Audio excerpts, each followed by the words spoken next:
আসসালামু আলাইকুম বন্ধুরা, সবাই কেমন আছেন? আশা করি আল্লাহ তাআলার রহমতে সবাই অনেক অনেক ভালো আছেন। এই মুহূর্তে আমি দাঁড়িয়ে আছি সরিকাল বাজার গৌরনদী বরিশাল মধ্য রাস্তায়। এই রাস্তায় কিন্তু আমি আগে অনেক ভিডিও আপলোড করতাম, আপনারা দেখতেন, আবার অনেক সময় লাইভেও করতাম, আপনারা সবাই দেখতেন। আসলে সময়ের ব্যবধানে কিন্তু এখন বর্তমানে ঢাকায় থাকি, এই জায়গায় আসলে ওরকমভাবে আসা হয় না। আজকে প্রায় 6 থেকে 7 মাস পরে এই জায়গায় আসছি, এই জায়গার সৌন্দর্যটা আপনাদেরকে দেখানোর জন্য। আর এখন সন্ধ্যা হয়ে গেছে, তো এখানের স্থানীয় মানুষ, এই যে আমার বন্ধু আছে রিফাত, আমরা কিন্তু কলেজ লাইফ থেকে একসাথে কলেজে এসএসসি পর্যন্ত ছিলাম। এখন ও ওই জায়গায় থাকে, ওরা এই জায়গার স্থানীয় ওদের দোকান আছে, আর আমি চাকরির জন্য ঢাকায় থাকি। যাই হোক, এখন বন্ধুর কাছ থেকে ওদের এই বাজারের সৌন্দর্য সম্পর্কে জানবো। আসসালামু আলাইকুম রিফাত, তুমি কেমন আছো? ওয়ালাইকুম আসসালাম। আলহামদুলিল্লাহ ভালো, আল্লাহ তাআলার রহমতে আমি ভালো আছি। তো বন্ধু, তোমার এই জায়গার সম্পর্কে কিছু বলো। এই যে তরিকলের যে এত সুন্দর একটা জায়গা, মধ্য রাস্তা। অ্যাকচুয়ালি এই জায়গাটা সম্পর্কে কিছু বলার আগে বলতে হবে এই জায়গাটা হচ্ছে একটা ভ্রমণ প্লেস, পর্যটন কেন্দ্র। এই জায়গাটা সাধারণত বিকালে মানুষ, মানে আমাদের আশেপাশে যত এলাকা আছে সেই এলাকা থেকে বিভিন্ন মানুষ এখানে টাইম স্পেন্ড করতে আসে। তারা তারা একটা সুন্দর সময় কাটানোর জন্য এই জায়গাটাকে বেছে নিয়েছে। এই জায়গাটার আকাশ, তারপর মাটি বাতাস সব কিছুর সাথে জড়িয়ে আছে আমাদের আবেগ। এই জায়গাটি একটি সৈকতের মধ্যে একটি সুন্দর রাস্তা। এটি এটি সাধারণ এই রাস্তায় অনেক মানুষ সাধারণত বিকেলে অনেক মানুষ দেখা যায়। এই জায়গাটায় মানুষ ঘুরতে আসে। তারপর এই জায়গাটি নিয়ে আর কিছু বলার নেই। এই জায়গাটা একটি সৈকতের মধ্যে ওয়ান অফ দ্য মোস্ট একটি সুন্দর জায়গা। তো বন্ধুরা, রিফাতকে সাথে নিয়ে আজকে আপনাদেরকে ঘুরে ঘুরে সম্পূর্ণ প্লেসটি দেখাবো, সবাই আমাদের সাথে থাকুন। তো এই যে বন্ধুরা, রাস্তা শুরু হয়ে গেল, আর আমাদের সাথে কিন্তু আজকে আমাদের অতিথি রিফাত আছে। এই যে আমার বন্ধু রিফাত, ও কিন্তু আজকে আমাদের অতিথি। ও যেহেতু ছোটবেলা থেকে এখানে বড় হয়েছে, ও আপনাদেরকে এই জায়গা সম্পর্কে বিস্তারিত জানাবে। তো বন্ধু, কোথা থেকে আমরা শুরু করতে পারি? আমরা ওদিক থেকে শুরু করলে ভালো হয়। ওই দিক থেকে তো চলেন আমরা আজকে ওইদিকে যাই, ফার্স্ট অফ অল, তারপর আপনাদেরকে বিস্তারিত সব কিছু আলোচনা করি।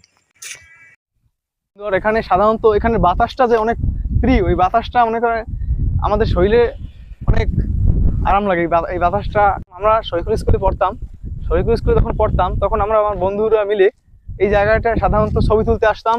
তারপর এখানে এখানে এখানে এখানে ভ্রমণ করতে আসতাম, বা এই রাস্তায় আমরা সে সময় হাঁটতাম। তখন থেকে আমাদের এই রাস্তাটার সাথে অনেক পরিচিতি। অনেক সুন্দর আসলে জায়গাটাই, যে দেখেন গাইস, ওই যে ওই জায়গাটা আমি লাস্ট টাইম যখন এই জায়গায় ছিলাম, ওই জায়গায় কিন্তু আপনার হচ্ছে যে কাশফুল ফুটতো নাকি রিফাত বন্ধু? সবাই মানুষ শুধু। হ্যাঁ বন্ধু, ওই জায়গায় না কাশফুল ফুটতো? জি কাশফুল ফুটতো, জি। এই যে দেখেন কি সুন্দর বৃষ্টি ভাব। আমার ভয়েসটা আসলে ক্লিয়ার ভাবে শোনা যাচ্ছে? দেখেন ছোট্ট বন্ধুরা, এই যে ছোট্ট বন্ধুরা, সামনে আরো মানুষ, ছোট বন্ধুরা, এই যে দেখেন এই জায়গায় হচ্ছে যে আপনার সাইকেলিং করতেছে। জায়গাটা কিন্তু আসলেই খুব সুন্দর। এই হচ্ছে এই জায়গার তো পরিস্থিতি খুব সুন্দর। রিফাত, জি, এই জায়গায় না আগে হচ্ছে যে হতো কাশফুল। রাইট, কাশফুল হতো সিজনের সময়। এখানে আমাদের অনেক কাশফুল থাকতো। দেখা যাচ্ছে অনেক মানুষ এখানে ছবি তুলতে আসতো, তারা বিভিন্নভাবে টাইম স্পেন্ড করতো, তাদের সময় কাটাতো, তারা প্রকৃতির সাথে আষ্টি বৃষ্টি মিশে যেত। ওই দেখেন খুব সুন্দর। এই যে দেখেন অনেকেই কিন্তু ঘুরতে আসছে। জায়গাটা কিন্তু আসলে অনেক অনেক সুন্দর বন্ধুরা, যেটা না বললেই নয়। অনেক সুন্দর জায়গা, বেশি সুন্দর উপভোগ করার পরিমাণে এটা কাশফুল হতো। আমি নিজেও কিন্তু আমার পার্সোনাল ফেসবুক প্রোফাইলে যদি আপনারা দেখেন, ওখানে দেখতে পারবেন অনেক ছবি আছে আমার এই জায়গায়। তো সময়ের ব্যবধানে আসলে সব চেঞ্জ হয়ে যায়, এটা হচ্ছে মূল কথা। জমি দেখা যাচ্ছে, জমির সৌন্দর্য। জমি যে আমার বন্ধু রিফাত দেখাচ্ছে আপনাদেরকে, দেখেন। রিফাত, সামনে কি আছে বন্ধু? সামনে দেখা যাচ্ছে একটা রাস্তা আছে, ওই কাঁচা রাস্তা, যেখানে জমি ভরাট করে জমির মালিক করছে, রাস্তা কেটেছে, সাধারণত এখানে বাড়ি করবে আমার মনে হচ্ছে।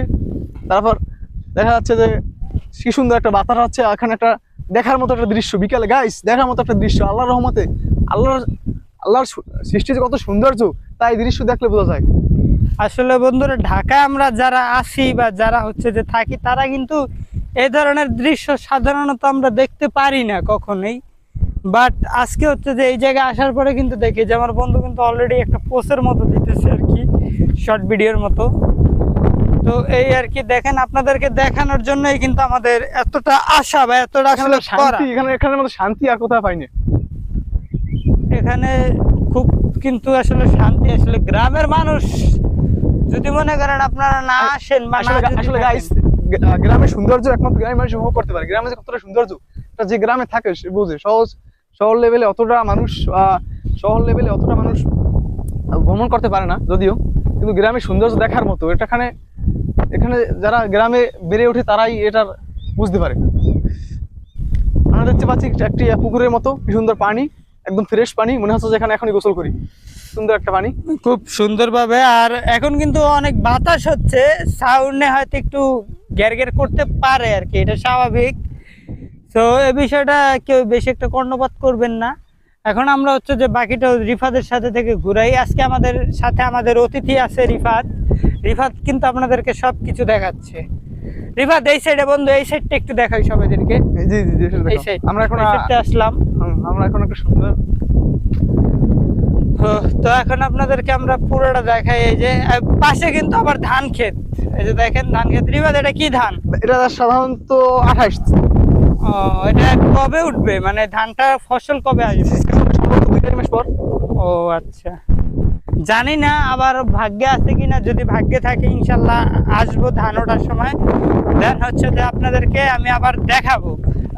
আসলে গাইস, গ্রামীণ বাংলার অন্যতম সৌন্দর্য হচ্ছে ধান ক্ষেত। এই ধান ক্ষেতের সাথে কিন্তু আমাদের অনেকের শৈশবের অনেক স্মৃতি কিন্তু জড়িয়ে আছে। হ্যাঁ, এটা আমি কিন্তু জানি যে এই জায়গার আসলে এই সৌন্দর্য, যেটা আসলে না বললেই নয়। তারপরে শহরে চলে আবার গেলাম, যেহেতু যেটা আগেই বলছি যে জীবিকার তাগিদে আবার শহরে যেতে হচ্ছেই। এখন এই হচ্ছে বিষয়। এখন আর কি ঢাকায় আবার আসি। এখন আপনাদেরকে যে গ্রামের সৌন্দর্য, গ্রামের যে পরিবেশ, এগুলো আবার কিন্তু আমি আপনাদেরকে দেখাচ্ছি। রিবাদ, এই জমিগুলো এইভাবে করে রাখছে কেন বন্ধু? এখানে সাধারণত বিভিন্ন বাড়ি বা বিভিন্ন ফ্যাক্টরি কাজ করতে পারে সাধারণত, এই কারণে। ও, ফ্যাক্টরি করবে? জি জি। ও, এই হচ্ছে পরিস্থিতি। আর কিন্তু খুব বাতাস, হয়তো বন্যা হবে আজকে। এই আর কি রাস্তার মোটামুটি ভিউ। যাই হোক, মানুষ যাচ্ছে রাস্তা, ওই যে দেখেন ওই পাশে কিন্তু হচ্ছে যে রাস্তা, এই রাস্তা দিয়ে কিন্তু অনেক মানুষ কিন্তু হচ্ছে যে যাচ্ছে। এই যে আপনারা যদি দেখেন এখানে খেয়াল করে, অনেক মানুষ কিন্তু যাচ্ছে, অনেক মানুষ আসছে, এটাই হলো। ওই যে অনেকে কিন্তু আসতেছে, এই হচ্ছে আর কি। তো সব মিলিয়ে কিন্তু খুব সুন্দর, ভালো লাগতেছে আজকে, এই আর কি। তো আজকে আমরা এখানেই বিদায় নিব, দেখা হবে পরবর্তী কোনো ভিডিওতে। তো রিফাত, আজকে শেষ টাইমে আমাদের যারা ভিউয়ার্স বা যারা আমাদের এই ছোট্ট ফ্যামিলির সদস্য, যারা আমাদের ভিডিওগুলো দেখে, তাদের উদ্দেশ্যে তুমি কি বলতে চাও? অ্যাকচুয়ালি আপনারা নাবিল ব্লগস ভিডিওর সাথে থাকেন, অনেক আনন্দ করতে পারবেন। অনেক ভিডিও নিয়ে নাবিল ব্লগস আগামীতে আপনাদের সার্ভিস দেবে। আসলে নাবিল ব্লগস যেগুলো ভিডিও বানায় গ্রামীণ প্রাকৃতিক সৌন্দর্য এবং আমাদের পরিবেশের বা সমাজের কিছু বাস্তব চিত্র নাবিল ব্লগস দেখায়। এগুলো দেখে মানুষ অনেক কিছু শিখতে পারে বা বিভিন্ন ধরনের আনন্দ খুঁজে পেতে পারে। তাই আমি বলবো আগামীতে আপনারা নাবিল ব্লগসের সাথে থাকুন এবং গ্রামীণ প্রাকৃতিক সৌন্দর্য উপভোগ করুন। আল্লাহ হাফেজ, আসসালামু আলাইকুম।